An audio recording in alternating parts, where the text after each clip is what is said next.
Hello everyone, good morning. আশা করবো তোমরা সকলেই ভালো আছো, আমিও ভালো আছি। আমার আরও একটা কেন কেন তোর কি হয়েছে?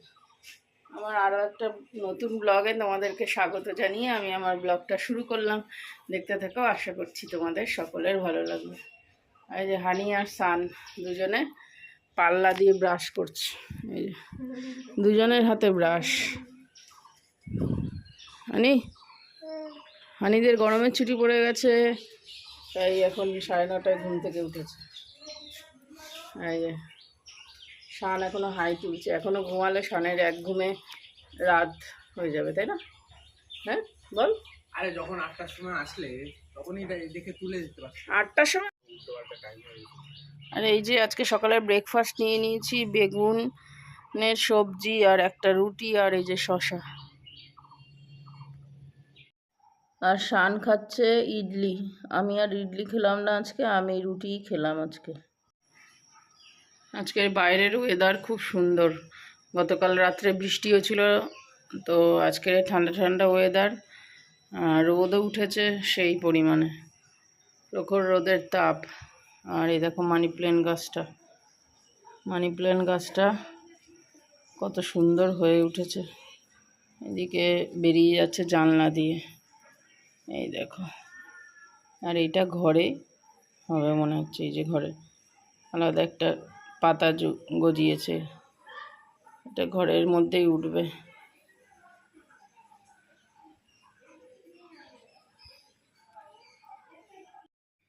আজকে যেহেতু মঙ্গলবার, ওর জন্য নিরামিষ পটল আলুর রসা করব।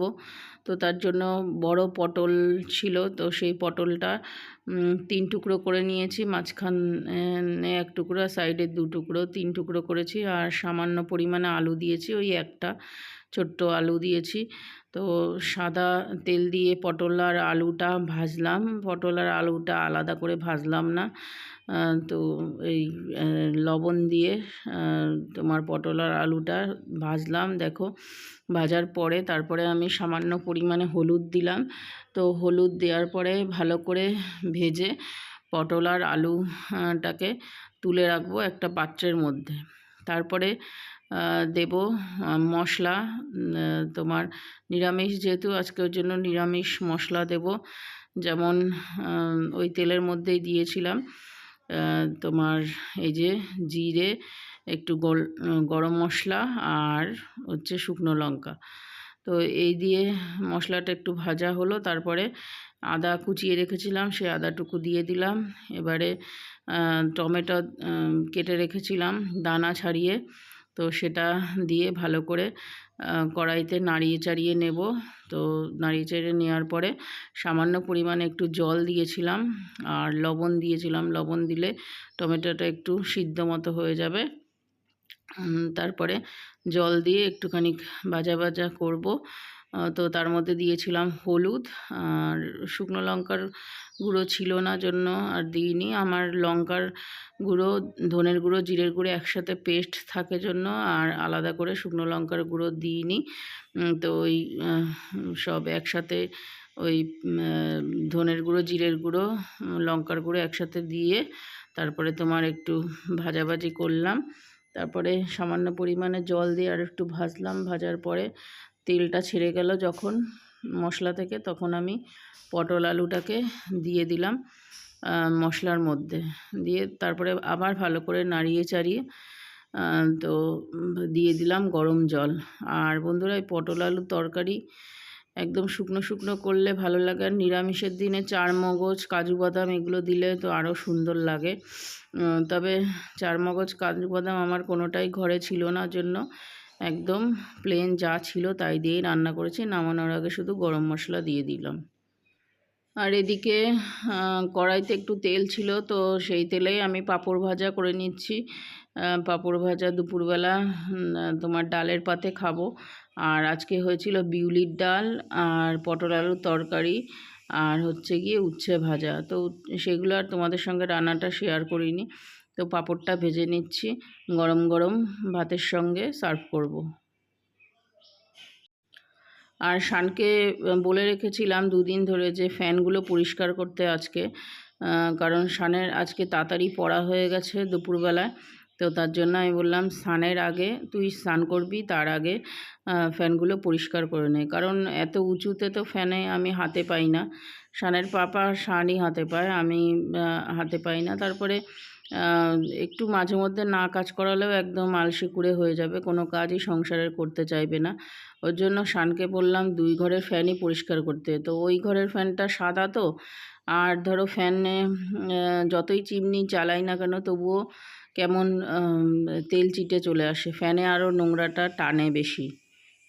6টার বেশি, 6টা 20 হয়ে গেছে মনে হয়, তাই না? 6টা 20 হয়ে গেছে।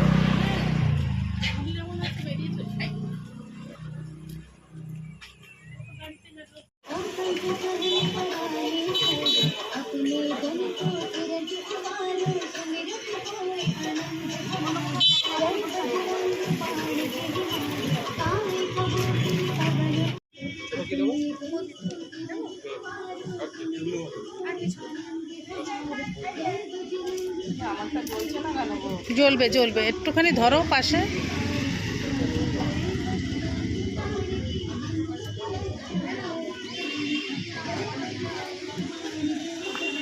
আস্তে করে দিও, আস্তে করো।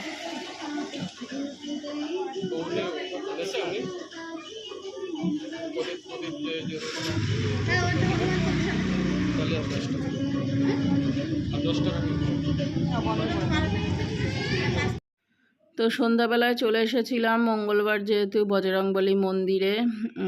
তো আমাকে একজন বলেছে যে প্রত্যেক শনি মঙ্গলবারে বজরংবলীর মন্দিরে আসবে এবং শানকে নিয়ে আসবে। তো শান আমার আগে তোমার দক্ষিণা দিয়ে প্রণাম করে চলে গেছে, আর আমি একটু লাড্ডু নিয়ে এসেছি। তবে পরে আমি কাকিকে বললাম আমাদের যেহেতু ওষুধ আছে ওর জন্য লাড্ডুটা না দিলেই ভালো হতো। তো এই দেখো বজরংবলীর মন্দির।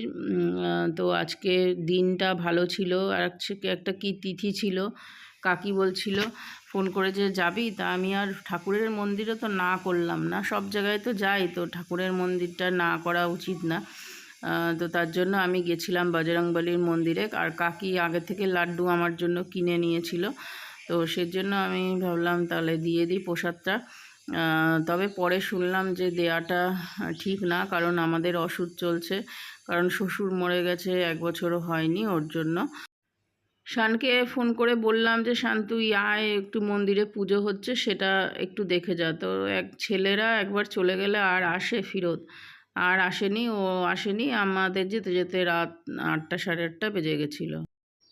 এটা ছিল সোমবারের ভিডিও। সোমবারে শান হচ্ছে দোকান থেকে খাবার নিয়ে এসছে রাত্রেবেলা, আমিই বলেছিলাম ওকে আনতে, কারণ সোমবার দুপুরবেলা আমি নর্মাল রান্না করেছিলাম, আলুর চোখা করেছিলাম, আর ভাত ডাল আর পটল ভাজা মনে হয়, ঠিক খেয়াল নেই আমার, কারণ সোমবারে একটু তাড়া ছিল, আমি সোমবারে খুবই ব্যস্ত ছিলাম, ওর জন্য সোমবারে দুপুরবেলা ঠিক মতো খাওয়া হয়নি। তো তার জন্য শানকে বললাম আর রাত্রেবেলা খেতে ইচ্ছা মানে আর তৈরি করতে রান্না খাবার বানাতে ইচ্ছা করছে না, একটু দোকান থেকে খাবার কিনে নিয়ে। তো আমাদের এখানে তো এরকমই খাবার পাওয়া যায়, এই এগরোল মোগলাই চপ সিঙ্গারা এই সমস্তই। তো শান যেহেতু এগরোল এই চাউমিনটা ভালোবাসে, তো তার জন্য শানের জন্য চাউমিন নিয়ে আসলো, আর আমি এগরোল মোগলাইটা পছন্দ করি জন্য আমার জন্য মোগলাই নিয়ে এসছে। তো এটাই আমরা খেয়ে দিয়ে সোমবারে শুয়ে পড়েছিলাম। আর শান একটু পড়তে বসেছিল, কারণ এখন বেজে গেছে 8টা, ও খেয়ে দিয়ে পড়েছে আর আমি ঘুমিয়ে পড়েছিলাম 8টার সময়। তো চলো আজকের মতো ব্লগটা এখানেই এন্ড করছি।